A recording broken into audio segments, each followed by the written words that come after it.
Kumusta mga kasari-sarites ko dyan? Ikaw ba ay may tindahan kagaya ni Ati Tintin pero gusto mo ng talikuran, Ati Tin, napakatumal ngayon? Huwag kang mag-alala, si Ati Tintin mahigit ng 1 linggo matumal ang tindahan ko. Ay, bakit masaya pa rin sa Ati Tintin? Paano ako namomotivate? Ay, pakita ko sa inyo mga kasari.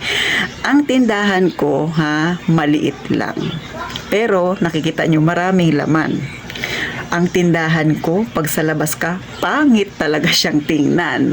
Mga kasari, hindi ako magpa-plastic sa inyo. Totoo yung sinasabi ko sa mga datihan ko ng subscriber. Alam nilang itsura ng tindahan ko sa harapan. Bawi na lang sa laman. Kasi nakikita ninyo, maganda ang salansan, tsaka marami siyang laman. So, dyan ako bumabawi sa pag-aayos at syempre sa dami ng paninda. Next, yung nakakapag-motivate kay Ati Tintin kahit na matumal. Alam niyo mga kasari, meron akong alkansya. Kita nyo, pangit ng alkansya ko, diba? Hindi ako bumibili ng alkansya. Mahal kaya yung alkansya, Yan. Ganyan. Di ba? Ang hinuhulog ko dati dito ay 20, pero ngayon binago ko na. Ginawa kong 50 araw-araw. Pagka maganda talaga yung benta, 100. Minsan 150, minsan 200. So, depende sa aking benta. Baka may magsabi niya, ni Ati Tin, kailan ka ba nagsimula? January. Bakit konti pa lang yung laman, Ati Tin? Syempre, may diskarte si Ati Tin. Bakit? Kapag ito, kada linggo, nagha-harvest ako dito. Di ba? Parang tanim, nagha-harvest si Ati Tintin. Sa 1 linggo, binubuksan ko to. Nakabukas lang naman talaga to, pero nakatago. So, pag kada linggo, binubuksan ko yan, binibilang ko kung magkano na yung nailaman ko dito. Ngayon, kapag binilang ko, umabot ng 500 o lampas 500. Yung 500 na yun, kinukuha ko. Iniiwan ko yung butal dyan. Yung 500 na yun, binubuo ko. Kapag buo na siya, nilalagay ko dito. So, nakikita ninyo, hindi yan ang laman. So, yung laman nito, hindi yan, araw-araw ko yan na hinuhulog. Pero, kapag umabot na siya ng 500 or lampas, kukunin ko lang yung 500 na sakto, tapos papalitan ko ng buo. Diba? Hindi ko kayo iniinggit. Ipon niya ng maliit kong tindahan simula noong January to now. So, bakit ko ba siya ginagawa mga kasari? Ginagawa ko to kasi mas kada linggo namomotivate ako. 'Di ba mga kasari? Sa totoo lang, may time talaga ako na feeling ko parang gusto ko na magsara, lalo na ngayon, mahigit na 1 linggo ng matumal. Hindi ako umabot sa boundary ko doon sa dapat na iabot ko yung aking benta. Walang ganun mga kasari, talagang napakahina. So, itong ipon ko na itong mga kasari ay simula to ng January 1 up hanggang ngayon, 'di ba? So, maliit lang siya na halaga. Pero at least mga kasari, maliit lang talaga yung aking tindahan, pero kahit papaano unti-unti nakakapag-ipon ako. Kung kayo may maliit na tindahan, isa yan sa nakakapag-motivate sa atin kapag nakikita natin ang ating ipon. So, maliban dito mga kasari, tuloy-tuloy lang ako sa pag-iipon. So, wala pa naman tayong sa halos kalahating taon na tayo sa may naipon na si Ati Tintin. So, ito ay pangbayad ko ito ng permit sa susunod na taon. So, naabot ko na yung dapat na pangbayad ko. So, yung iipunin ko naman ngayon ay pambili ko ng aking luho. So, mayroon din akong para sa luho. So, si Ati Tintin, hindi basta-basta bumibili ng mga gamit na hindi ko mapapakinabangan sa future. So, si Ati Tintin, dahil hindi naman ako mayaman, ang kaya ko lang bilhin yung kayang abot ng pera ko bilang isang sari-sari store owner. So, ang binibili ko alahas. Bakit ba napili ko ang alahas? Kasi mga kasari, ang alahas, taon-taon yan tumataas yung value, hindi kalugi. Yung pera kasi na iniipon mo sa bangko, sabihin natin 10,000, hindi yan nagiging 11,000.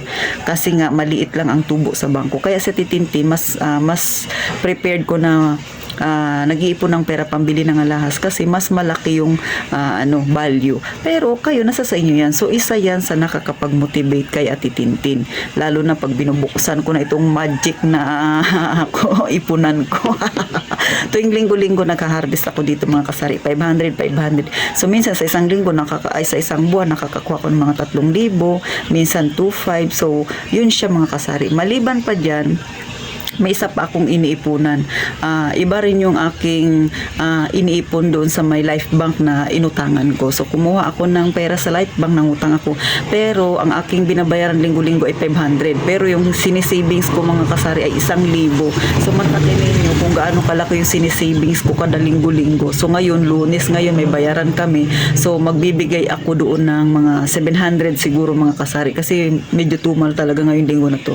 So, yan ang isa sa talagang nakakapag-motivate sa akin mga kasari. Kaya kung may tindahan kayo, huwag niyong tatalikuran yung tindahan niyo.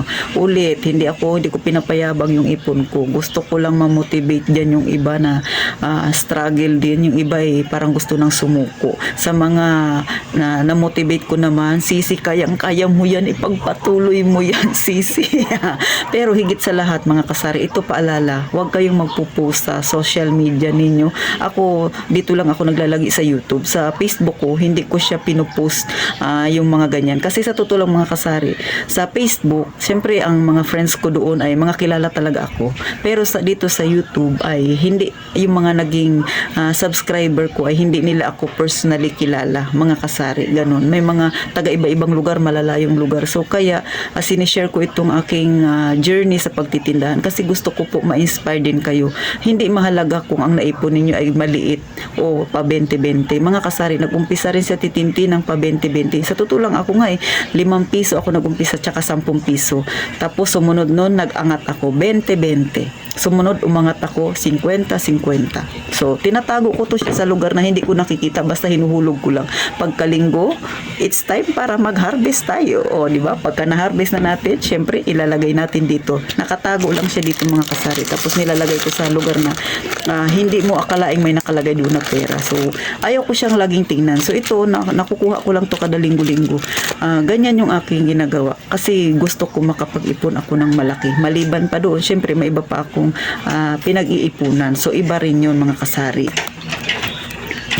So, maliban pa dyan mga kasari na nakakapag-motivate kaya titintin na kahit minsan talagang struggle sa pagtitinda, eto logbook ko itong mga kasari. So, sa mga dating subscriber ko, alam na nila ito. Itong logbook na to, daily sales. Simula nagbukas ako sa umaga hanggang gabi, sinusulat ko dito. So, ganyan. Pag kayo ay sa tingin nyo, talagang down na down kayo, kapag may ganito kayo, titingnan nyo lang, malayo na yung narating ng tindahan ninyo.